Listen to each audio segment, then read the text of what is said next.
Desde que eu comecei a fazer o curso de serviço social, uma coisa me chamou a atenção. É o tipo de referência, de bibliografia, de conteúdo que a gente tem acesso. Certo? Então, todo o período que eu fiz o curso de graduação, a referência, o tipo de referência que nós recebíamos era daquela que se convenciona dizer que é a tendência, né, a teoria, o pensamento hegemônico dentro do serviço social, que é o pensamento, né, de vertente marxista, né, o pensamento de esquerda. Então, em um certo momento, eu realmente entendi que só existia essa possibilidade de pensamento dentro, né, da pesquisa, do trabalho, da atividade profissional do serviço social. Né? Então, essa formação tem uma intencionalidade, ela não surge e não se consolida gratuitamente, certo? Mas até pouco tempo atrás eu não tinha como entender por que esse processo acontecia e qual era a real razão disso estar acontecendo, né? Então, em um certo momento aí, há uns 3 ou 4 anos atrás, me veio essa luz, né, de que, na realidade, o que nós temos não é uma tendência hegemônica, né, dentro do serviço social, mas uma estratégia, certo, de dominação, de ocupação de espaço, certo, de uma profissão por uma vertente política ideológica, certo, que tem um projeto de poder que não é local, não é nacional, ele é um projeto de poder global, certo? E onde é que essas coisas se encaixam? Onde é que isso a gente pode perceber isso? Certo? Então é só a gente pensar o seguinte: nós temos hoje no mundo hoje, não apenas hoje, né, mas há algum tempo, dois grandes blocos de poder, certo? Em disputa. Um, que é o dito poder ocidental, o mundo capitalista, certo?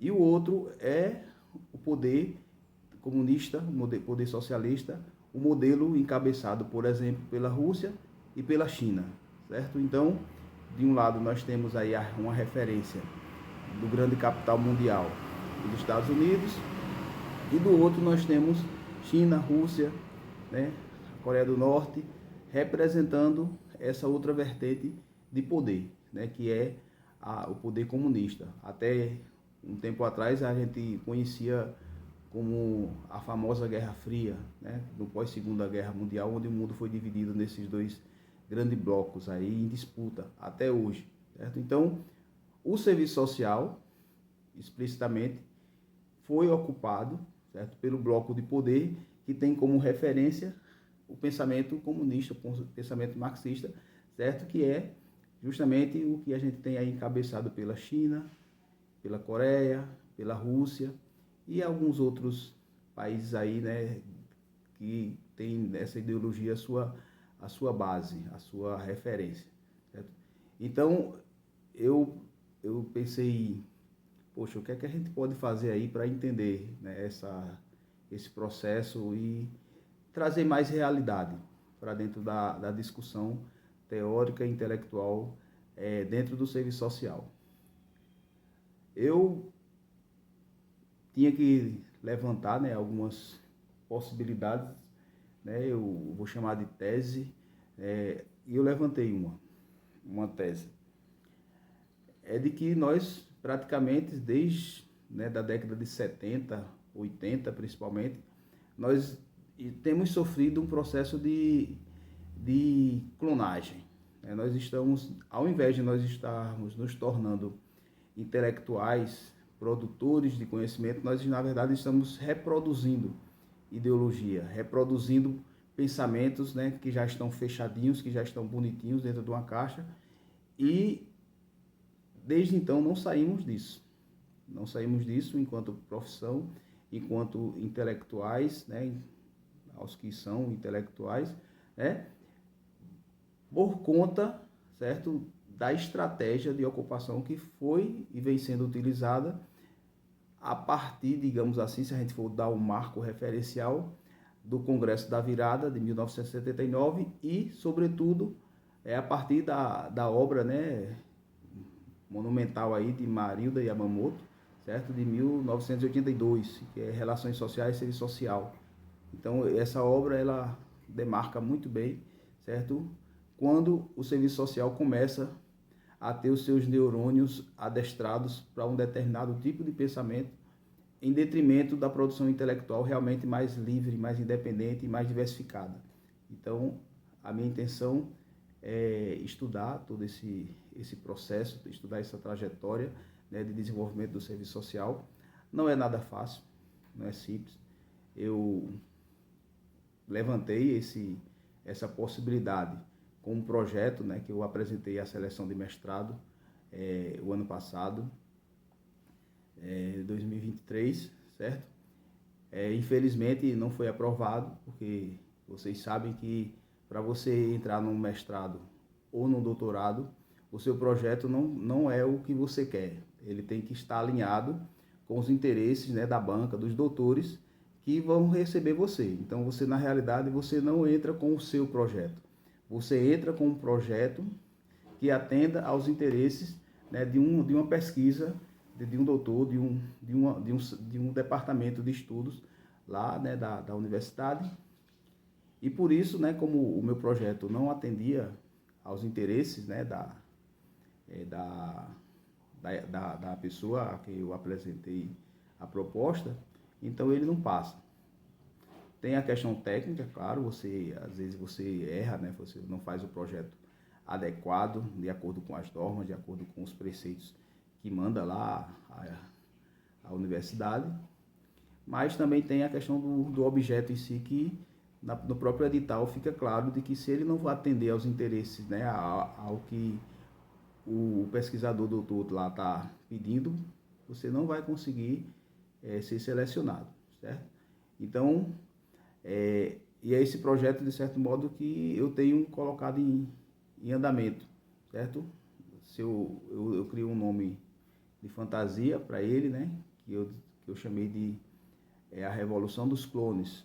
Então, basicamente dizendo o que eu referi agora há pouco, de que nós, na verdade, temos reproduzido, né, uma tese permanente, mesmo mudando os discursos, mas é a mesma tese. Você não lê nada do serviço social da década de 80 para cá que não tenha a mesma base, né, de pensamento, o mesmo fundamento, certo? E é tanto que, por exemplo, muitas pessoas hoje usam as teses de Marilda, né, e nem cita mais. Por quê? Porque ela já foi incorporada como algo comum, como um senso comum, né, dentro do serviço social, e não precisa mais nem de referência. Então, assim, essa é a minha intenção. Porém, antes de chegar, né, nessa parte mais profunda, eu gostaria, né, de fazer um trabalho, uma campanha que estimule as pessoas a participarem da seleção de mestrado. Eu participei de duas, o ano passado e esse ano também. O ano passado eu não tive concorrentes, ou seja, eu fui derrotado por mim mesmo, né? Ou seja, eu não me qualifiquei para estar entre os alunos do mestrado em serviço social, e esse ano, da mesma forma, nós não tivemos alunos ou concorrentes suficientes para dizer que houve disputa, ou seja, o número de vagas era o número de inscritos. Isso é lamentável, porque isso mostra duas coisas. Uma, a falta de estímulo, ou seja, as pessoas não estão interessadas na pesquisa, né, nos estudos na área do serviço social. E segundo, né, mostra o despreparo, a desqualificação, né, com que as pessoas estão saindo do curso de serviço social, incapazes de concorrer a uma seleção de mestrado que é tão importante na vida de um jovem estudante, de uma pessoa que está iniciando a sua carreira, né? Então, em razão dessas duas questões, eu estou me propondo, a partir de agora, a trazer, primeiro, essa minha experiência, porque na realidade eu participei de 3 seleções de mestrados. A primeira eu passei, A segunda e a terceira eu fui reprovado. Certo? Então eu tenho experiência em 3 situações. Uma onde eu passei na prova escrita, passei na seleção do projeto, currículo, fui tranquilo na entrevista. E a outra onde eu passei na prova, fiquei na entrevista. E essa última que eu fiquei na prova. Então eu vou compartilhar com vocês as 3 situações, os 3 momentos, né, em que eu tive o privilégio de concorrer à seleção do mestrado, e espero que com isso vocês possam entender a mecânica, né, de uma seleção, e possam também ser estimulados e estimuladas a participar, porque eu vou dizer para vocês, claro que eu tenho interesse, né, em ingressar no mestrado, em fazer os estudos, porque nós não temos no serviço social um mercado de intelectuais desprendidos da universidade. Então tem muitas coisas, muitas questões que eu preciso ali de uma orientação que eu só consigo se eu tiver um doutor ali, um professor doutor da universidade perto de mim para poder me dar uma assistência, dar uma orientação. Claro que no meu caso, como a minha pesquisa ela sai dessa vertente hegemônica do serviço social, eu vou ter mais dificuldade, porque eu também vou ter que encontrar alguém que tenha boa vontade, né, de ser um intelectual neutro, isento, honesto, para me dar orientação conforme o objeto de pesquisa que eu estou analisando, né, estudando, e não com viés ideológico, com viés político, né, para apenas chegar à conclusão óbvia dos clones, né, que já foi dada e consolidada lá, né, no livrinho de Marilda Yamamoto. Certo? Então, essa é a minha intenção. Primeiro, estimular, né, colegas profissionais de serviço social e os que estão saindo, né, aí da graduação a se inscreverem, a participarem da seleção de mestrado. É triste você ter uma oportunidade desse tamanho, que é um mestrado, né, milhares de profissionais sendo formados todos os anos, e você ter 10 pessoas concorrendo, 20, 30, e dessas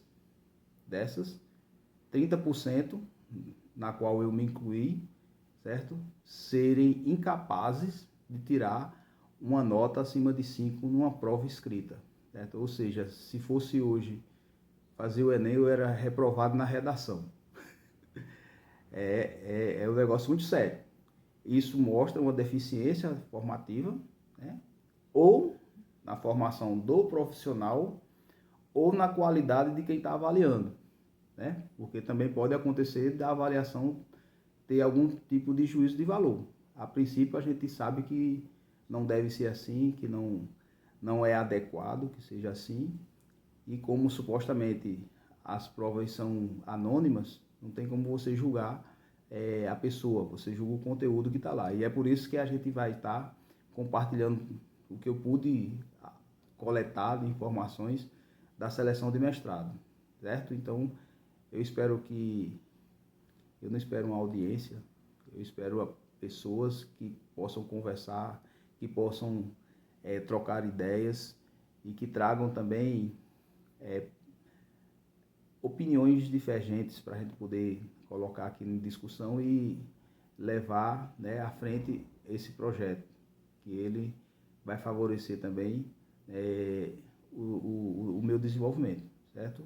A segunda parte, que é a intenção principal desse processo que eu estou iniciando, é esse estudo prolongado, certo? Que vai buscar entender as razões do serviço social ter se tornado um instrumento ideológico da esquerda. Então, essa é o que eu estou chamando aí de revolução dos clones. Então, nós não temos mais uma produção intelectual independente, autônoma, capaz de gerar conhecimento pelo conhecimento, mas a gente tem uma produção intelectual militante. E isso, quando nós analisarmos o edital, não, mas a bibliografia que está posta lá no edital, a gente vai entender muito bem o que eu estou dizendo, e a minha tese inicial já fica lá aprovada tranquilamente, tá certo? E eu não quero dizer aqui que isso é certo ou errado, né? Eu só estou dizendo que é um fenômeno que aconteceu, ele tem um viés político, certo? E podemos dizer com segurança que existe desde 79, desde 82, uma espécie de clonagem na mente dos estudantes de serviço social que os torna pensadores de uma só linha, de uma só categoria social, de um só pensamento social. Então é isso que a gente vai trabalhar. Eu espero que vocês me ajudem, que você está aqui assistindo me ajude, né, nesse sentido. E vamos lá. Um abraço e até a próxima.